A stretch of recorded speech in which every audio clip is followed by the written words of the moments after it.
नमस्कार. मी आपले जगच्या या चॅनलवर वसंत आपटे. श्रोते हो, झाडाचं मूळ आणि ऋषीचं कुळ शोधू नये असं म्हणतात. आशय असा की झाडं जी फळाफुलांनी बहरलेली असतात त्याचा आस्वाद घ्यावा, फळं खावीत, सौंदर्य बघावं, त्याची पानगळ बघावी, त्याची फूट वसंत ऋतूमध्ये आली तर ती अनुभवावी, त्यातले पक्षी बघावेत वगैरे वगैरे. ती मुळं कुठंपर्यंत गेली आहेत, ती काय झालं आहे त्याचं, कुठल्या कुठल्या दिशेनं गेली, किती खोल गेली, असं शोधत बसू नये. तसंच एखाद्या ऋषी मुनी किंवा विद्वान माणूस जो असतो त्याची विद्वत्ता, त्याचं शहाणपण, त्याचा अनुभव घ्यावा, त्याचा फायदा करून घ्यावा, त्याच्याकडून शिकावं. त्याच्याऐवजी तो मागं कोण होता, त्याचे बापदादे कोण होते, त्याचे आई वडील कोण होते, उगाच शोधत बसायचं. हे ज्याला संशोधक व्हायचं आहे आणि ज्याला खरंच माहिती काढायची आहे त्यांनी काढायला हरकत नाही. म्हणजे एखादा वनस्पती शास्त्रज्ञ असेल तर त्यानं झाडाचं मूळ कुठपर्यंत जातं आणि कसं जातं याचा शोध अवश्य घ्यायला हवा. परंतु आपल्याकडं ह्या उचापती बाकीचे भानगडीतले लोक जे आहेत ते हल्ली फार करायला लागले. आणि या सोशल मीडिया आणि हे सगळं आल्यामुळं तर ह्याला शोधपत्रिका म्हणायची तरी का उगं वाह्यात नाही त्या उचापती म्हणायच्या, हा एक प्रश्न निर्माण झाला आहे. आता परवा गेल्या एक 5-6 दिवसापासून पाकिस्तान आणि भारत यांच्यामध्ये जी खडाखडी झाली, जे गोळीबारी झाली आणि ते 9 उद्ध्वस्त केले तळ, या सगळ्याची माहिती देण्यासाठी संरक्षण खात्याच्या आणि परराष्ट्र खात्याच्या वतीनं अधिकृत अशी पत्रकार परिषद घेण्यात येते आणि तिथं काय झालं, काय घडलं त्याची माहिती हिंदी आणि इंग्रजीतून देण्यात येते. त्याच्यासाठी 2 महिलांची निवड त्यांनी केलेली आहे आणि त्या कोण सोफिया कुरेशी आणि दुसऱ्या त्या व्योमिका सिंग कोणी दोघीजणी आहेत. त्या काय लष्करातल्या आणि विमानदळातल्या त्या पोरीच म्हणूया आपण. तर त्या स्मार्टली ते बोलतात, सांगतात, आपल्यालाही माहिती मिळते.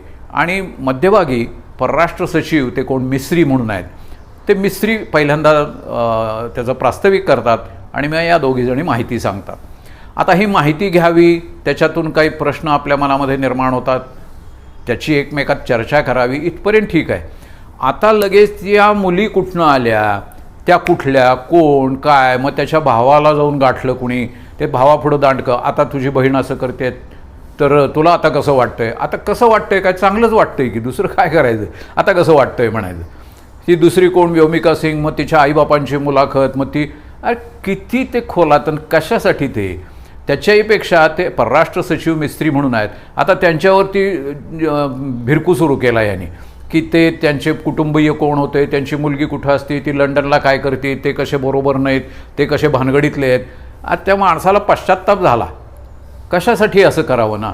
म्हणजे कुठलीही गोष्ट मुळी ते मोदींच्या बाबतीत तसंच.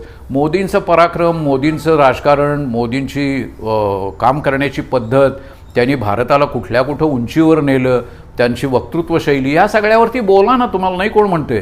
पण ती बायको त्यांची कुठं राहते, तिनं काय केलं, त्यांचा भाऊ कुठं राहतो, तिला त्यांनी कधी लग्न केलं, अरे काय कशाला त्या वचा ज्या गावगणना म्हणतो का नाही आपण, त्या गावात ज्या कामवाल्या बायका असतात का नाही, ह्या घरी काम करतात, त्या घरी काम करतात, त्या घरी काम करतात, आणि मग हिचं तिला, तिचं हिला, आणखीन काहीतरी हळूच सोडून द्यायची पिल्लू. म्हणजे मग ती दुसरी शेजारी नसती ती, होय काय अगं बाई म्हणून ती तिचं तिला आणखीन जरा फुलवून आणखीन सांगायला लावती. मग हिचं 1 असलं तर ती 2 करून सांगते, मग ती ही 2 करून सांगायच्याऐवजी संध्याकाळी फिरायला जाताना ही 4 करून सांगते. ह्या ज्या बाजार गप्पा घाणेरड्या असतात ना, हे वचा करणं ह्या TV-वाल्यांनी आणि चॅनलवाल्यांनी सुरू केलं आहे असं मला वाटायला लागले. म्हणजे कुणालाही सोडायचंच नाही मुळी. त्यांचं पूर्वचरित्र काय, कसं ते आले वर, म्हणजे कौतुक आहे. मोदी चहा विकत होते आणि ते एकदम मोठे झाले, हे थोडंसं तुम्ही सांगू शकता की बाबा माणूस शून्यातून इतका कसा उंच गेला. ही त्यांची प्रेरक एक कथा म्हणून नव्या पिढीपुढं अवश्य सांगावी. पण त्याच्यामध्ये कुचाळकीचा हा जो एक अंश आहे आणि तोच जास्त आहे. त्या कुचाळक्याला स्वरूप आलं ना की माणसांना ते हवं असतं. कुचाळक्या ऐकणारे लोक जगामध्ये खूप असतात. अगदी चौकामध्ये आणि कुठल्याही दुकानामध्ये, कुठल्याही दुकानाच्या कट्ट्यावर बाजार गप्पा ज्या म्हणतो आणि कुचाळक्या म्हणतो, या सगळ्या जगभर चालू असतात. मुद्दा माझा एवढाच आहे की ह्या प्रसारमाध्यमातून ह्या कुचाळक्या जर चालू राहिल्या तर त्या प्रसारमाध्यमांची उंची कमी झालीच झाली, पण त्या कुचाळक्यातून चुकीचे संदेशही जातात आणि माणसांच्यावर एक अतिशय वाईट असा संस्कार घडत असतो. चांगल्याचा संस्कार घडवण्यासाठी ही प्रसारमाध्यमं आहेत, ती जर वापरली तर अधिक चांगलं. त्याच्याऐवजी तुम्ही जर त्यांनी असं कसं केलं, आता तो अगदी पार म्हणजे सरन्यायाधीश सुटत नाहीत, सरसेनापती सुटत नाहीत, विमानदलाचा प्रमुख सुटत नाही, आमदारांची काय कथा, त्याची किती संपत्ती, काही जण तर त्या सगळ्या CJI किंवा कोणते हे असतात ना सरन्यायाधीश, त्यांची संपत्तीच किती. आत्तापर्यंत सगळ्या मंत्र्यांची संपत्ती उघड होती, पण न्यायाधीशाची संपत्ती कुठं उघड होती. आता न्यायाधीशानेही त्यांच्या संशयास्पद वागायला सुरू केलं, हा भाग आणखीन चुकीचाच आहे. पण त्यांची संपत्ती शोधायचं आणि ती जगापुढं मांडायचं, यांच्याकडे इतकी संपत्ती आहे, त्यांच्याकडे इतकी संपत्ती. ह्याला काय लोकशिक्षण म्हणत असतील असं मला वाटत नाही. ती संपत्ती त्यांच्याकडं असेल तर ते चुकीचंच आहे, परंतु ती गोष्ट सामान्य माणसापर्यंत अगदी त्या कुसाळक्याच्या स्वरूपामध्ये मांडायचं काही कारण नाही. त्याच्यासाठी वेगळ्या यंत्रणा आहेत. त्या गोष्टीसुद्धा कुठं बोलायच्या, कशा बोलायच्या, याचं तारतम्य असावं लागतं. आणि म्हणून जरी एखादा उंच माणूस असला तरी त्याच्या संबंधातल्या काही भानगडी असतील, काही गैरप्रकार असतील, काही भ्रष्टाचार असेल, तर तो सुद्धा हाताळायसाठी योग्य त्या यंत्रणांमार्फत ते व्हायला पाहिजे. म्हणजे ती प्रसारमाध्यमांचं काम, हेरगिरीचं काम काय हो. आता समजा आपल्या देशातली हेरगिरी ही सगळ्या देशात चालत असते आणि सगळ्या देशातले लोक आपल्या देशामध्ये ते काम करत असतात. म्हणजे आज पाकिस्तानचे हेर भारतामध्ये कुठं कुठं फिरत असतील आणि आपले हेर सगळ्या जगभर फिरत असतात. पण त्यांनी मिळवलेली माहिती ही जर उद्या मला सांगायला लागले ते, आणि मी जर पुन्हा उद्या शेजाऱ्याला जाऊन अरे त्या पाकिस्तानमध्ये त्या लाहोरमध्ये असं असं म्हणे त्या वकिलातीमध्ये, हे जर मी सांगायला लागलो तर ते केवढ्याला पडेल ना. किंबहुना माझ्यापर्यंत येताच कामा नये अशी त्याला गोपनीयतेची शपथ घ्यावी लागते. ही गोपनीयता ही सार्वजनिक सभ्यतेचं एक लक्षण आहे आणि ती जर पाळलं गेलं नाही तर त्याला कुचाळक्याचं स्वरूप येतं. आणि म्हणून ते निदान प्रसारमाध्यमांनी टाळलं पाहिजे. आज सोशल मीडिया ज्याला म्हणतात किंवा ही माध्यमं जी म्हणतात, यांच्यासाठी ते पथ्य अगदी आवश्यक आहे.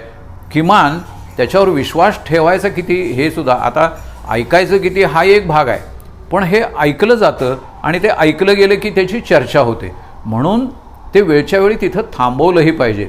म्हणजे मोरीत तुम्ही घाण ओतली की ती इथनं खाली ह्या इथल्या भोकातनं त्या जाळीतनं जाईल कदाचित खाली, पण ते पाईपमध्ये खाली कुठंतरी ते चोक होणार आणि मोरीत तुंबणार, सगळ्या जगाचं सगळ्या आपल्या अपार्टमेंटचं नुकसान होणार, ते सगळं ड्रेनेजपासून सगळं काढावं लागणार. ही वेळ येऊ नये यासाठी आपल्या इथूनच ती घाण खालच्या बाजूला जाऊ नये ही गोष्ट सांभाळली पाहिजे. आणि तरच हा समाज स्वच्छ राहील, ह्या गोष्टी सभ्य राहतील आणि त्याला काही एक सुसंस्काराचं, एक चांगल्या वर्तणुकीचं असं बंधन राहील. नाहीतर मग हे सगळं कुचाळकीचं राजकारण आणि हे जर झालं तर त्या नको त्या गोष्टी चिवडायच्या आणि मग ते शिवसेनावाले काय म्हणले, ते भाजपवाले काय म्हणले, त्यांच्यातल्या कोणत्या प्रवक्त्या काय ते वचावचा भांडतात किती, ते बोलतात किती, याला दुसऱ्याचं ऐकून न घेता काय त्याला स्वरूप आहे. आणि त्याच्याऐवजी माहिती म्हणून जी मिळवायची तीही असली मिळवायची की ह्याच्या बाईच्या वानगडी किती आहेत, त्याची पोरगी कुठे शिकते, त्यांनी कसा पूर्वी चावटपणा केला होता, याचा बाप तो कसा बाहेरख्याली होता. अरे करायचं आहे काय, त्याचं कर्तबगारी आत्ताची बघा, तो काय सांगतोय ती माहिती मिळवा, त्याचा काय आपल्याला उपयोग होतो आहे का बघा. त्याची निवड करताना तो करणारे मोस्त कळलेले असतात आणि म्हणून ती निवड ज्यांनी केली त्यांच्यावरती गोष्ट सोपवावी आणि तरीही त्यांनी काही गैरप्रकार केले तर ते योग्य ठिकाणी पोचवावेत. त्याची जाहीर वाच्यता आणि खालच्या थरापर्यंत बोलणं हे योग्य नाही. माणसाचा स्वभाव बदलतो, सभ्यता नाहीशी होते आणि सगळ्या समाजाला हे असं एक कुचाळकीचं घाणेरडं स्वरूप येतं.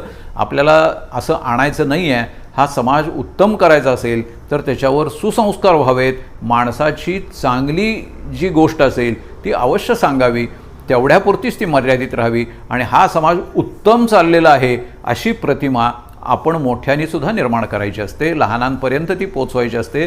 लहान मुलांनाही वाटलं पाहिजे की आपली सगळी मोठी माणसं ही मोठीच आहेत. असं जर वाटत राहिलं तर त्यांच्यावरही चांगले परिणाम होत राहतील, पिढ्यानपिढ्या आपल्या सुधारत जातील. मला वाटते तुम्हाला सुद्धा हा विचार पटला तर तुमचे जे परिचित ग्रुप आहेत सगळीकडं त्यांना तो अवश्य पुढं फॉरवर्ड करा आणि तो अधिकाधिक प्रसारित करा, त्याला लाईक करा, सबस्क्राईब करा. धन्यवाद.